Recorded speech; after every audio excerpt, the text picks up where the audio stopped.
Hey! So today on my channel, we are going to do a Stephen King ranking video. If you know anything about my relationship with Stephen King, you know it's kind of complicated. I have read 15 books by him, which is the most I've read ever of any author, but I've also never given him either 1 star or 5 stars, which, I mean, it's good that I have never given him 1 star, but also I never truly loved one of his books. But I just continue to read them because I have a lot of them on my TBR. And that's not even the purpose of this video. Today, we're just gonna rank the 15 books I've read of him. We have 2 2 stars, 6 3 stars, and 7 4 stars to get to. And so, yeah, I mean, you can probably see it by his track record that I have given him a lot of 4 stars, and I did like those books. But also, given that I have 8 either 3 or 2 stars, there is also more of the books that I either felt mediocre about or actively disliked. So it's just a complicated relationship, and I just want to find the Stephen King that I'm truly as obsessed with as everyone else seems to be. So why don't we just get into it and get started with my least favorite Stephen King ever. This is number 15, and it's The Dreamcatcher. I gave this 2 stars. I really disliked it. I thought this was overwritten in a way. I think every Stephen King story is somewhat overwritten, but this is overwritten to a massive fault. My copy is 800 and something pages, and you could have cut out half. Basically the novel becomes a one long extended chase scene from the halfway onward, and just couldn't stand it. I didn't like the, poop fart things that are going on with the aliens.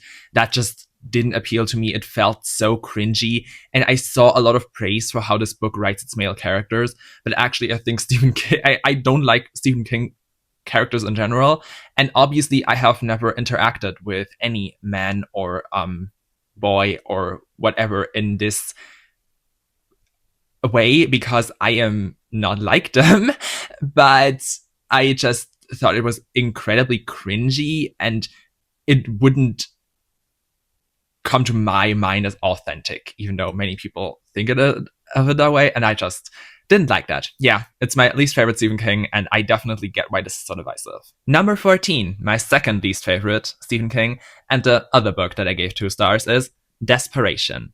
I found this huge ass hardcover copy on a flea market, and I just love this cover. I don't think this is even on Goodreads. It doesn't have an actual identification number, so I just can't even get it in there. But yeah, this old German hardcover copy looks so cool, and I hadn't even heard of this book before I found it, so I was really excited to get to it. And also the premise sounded really cool, and yeah, I ended up not liking it. It is long again, but this was readable, even though it is 600 pages. I just didn't like it. Again, the characters, we don't need to talk about it because I pretty much don't like any Stephen King characters. The ones that I do, I'm gonna mention because those are the exceptions here. I just know it gets a lot more into cosmic stuff than his stuff usually does, but overall it's just this wild goose chase around this town in the middle of nowhere that I didn't really even care for in the slightest. The antagonist was pretty non-threatening for how grand he is implicated to be in the story. And yeah, not my favorite. I don't have a lot of people ever heard talk about this, but the ones that do say that this is a very underrated one of his works, and I disagree heavily. By the way, I won't get into the synopsis of any of these because we have a lot of books to talk about, and Stephen King is such a well-known author, and if you don't know any of them, you just can look it up for yourself. I'm sorry about that. Number 13, the first one in the 3-star territory, it's The Bazaar of Bad Dreams. This one is a short story collection, and basically it's just on the bottom of the 3 stars because it's a short story collection. There is works in here that I enjoy. There's works in here that I absolutely hated. Short stories are the only territory that I've actually ever given Stephen King 5 or 1 star. But that's just, I don't rate short stories on an individual level. I just count all those ratings as 1, and that's the feelings I have on the book. So in the official thing, I've never given him 5 or 1 stars. And yeah, I don't, just because of the nature of a short story, I don't remember a lot of these even because I read it 3 years ago. And yeah, loved some, hated some, a lot of mediocre ones. It's wandering out of my mind more every day. So that's why it's on the bottom of the 3-star territory. Number 12, another 3-star, and it's The Institute. This one I got on a trip, and that's why I have very precious memories of it. It's also one of the only ones I have in this like cover series that they did, and I really love these covers. I want to get more of them, but I just won't go out of my way to buy new Stephen King books or even track down used ones because I just enjoy him that much. And so he's not an author that I want to have like unified books. But yeah, I was excited for this because at the time of me reading this, I still was a big fan of Stranger Things, which has changed. But this one was like Stranger Things inspired to a fault for me. It just felt very reminiscent of that. And Stephen King is a huge inspiration for Stranger Things. So him writing a book inspired by Stranger Things just felt like 80s nostalgia, snake eating its own tail, even though this is not even set in the 80s. And yeah, a huge cast of kid characters that I couldn't care less for because as he gets older, his kid characters always get worse. Not that they were ever good in the first place. So yeah, not really my thing. 3 stars. Number 11. People are probably gonna be upset about this, but Carrie is a 3-star. I am giving him some lenience on here, and this is why it's not on the bottom of the 3 stars, because it is his first book, but I thought this was boring. I didn't care for a lot that was in here. It's short, at least. But also, it probably like is one of the first books I know that has ever used found footage style, but not found footage, but like mixed media. That's what I wanted to say. But it's just been done so much better in the like 50 years it's been since this came out. And yeah, I just really didn't care for it. I thought that the characters in here weren't even that bad. So that's a plus. But yeah, the story you have seen at this point, it's just not as innovative anymore as it was back when it came out. Same with the style, the mixed media style. So it was probably very good when it came out. It's just not for me nowadays. 3 stars. Number 10, another big one, and it's It. I know many people regard this or The Dark Tower, which I haven't read by the way, as his magnum opus. And I can kind of see why. I just didn't enjoy it. For me, this is way too long. I am very much known for my love of short and concise books, and this is anything but that. My copy is 1,500 pages, and that I even got through this is a miracle, in my opinion. I would urge everyone to tandem read this with an audiobook or just solely pick up the audiobook, because reading this entire thing only physically would be something I could never, ever imagine myself doing. And even tandem reading this like I did, I could never imagine myself doing again.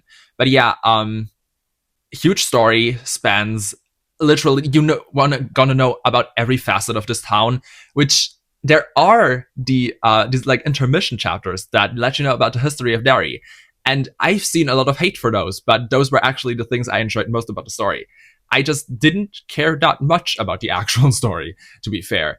I am more of a fan of the movies, to be fair. And like, I know that it's probably a sacrilege to say, but I just didn't enjoy this that much. There's obviously the famous last scene with the children where they first defeat Pennywise that has been talked about a lot, and I was disturbed, frankly, by it because I have heard of it and I thought, like, how can this be? Like, that can't be real.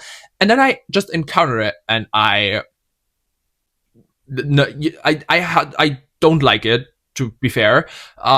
No, just not for me. And overall,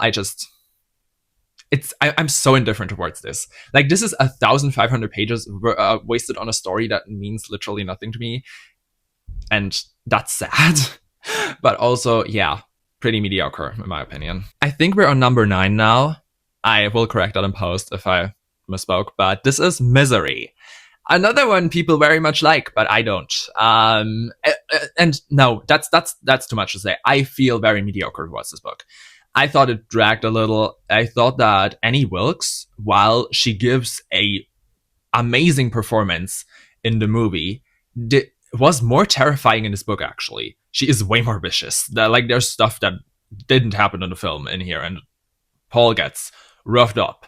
But yeah, I don't really care. Again, and that's like a theme for the 3-star territory with Stephen King. But it's one of his most famous works. It has some thrills. I was entertained for the most part, but overall, I just didn't get a lot out of this one. And while I love Annie as a character, I think she is unhinged, and I love that, but it's not amazing. Number 8, continuing with the big works that are just not for me, it's The Shining. This was actually the first Stephen King book I have ever read, and it's on the top of the 3-star category. This is the last of the 3 stars, because I remember enjoying this. It's not just the first Stephen King book that I've ever read, but actually the first horror book that I've ever read, and I usually credit this and Jurassic Park with getting me back into reading. So I did get something out of this, and I remember enjoying it when I first read it. It just, looking back at it, it was not that great in my opinion. It also dragged again. It's just a lot of the people sitting around this hotel.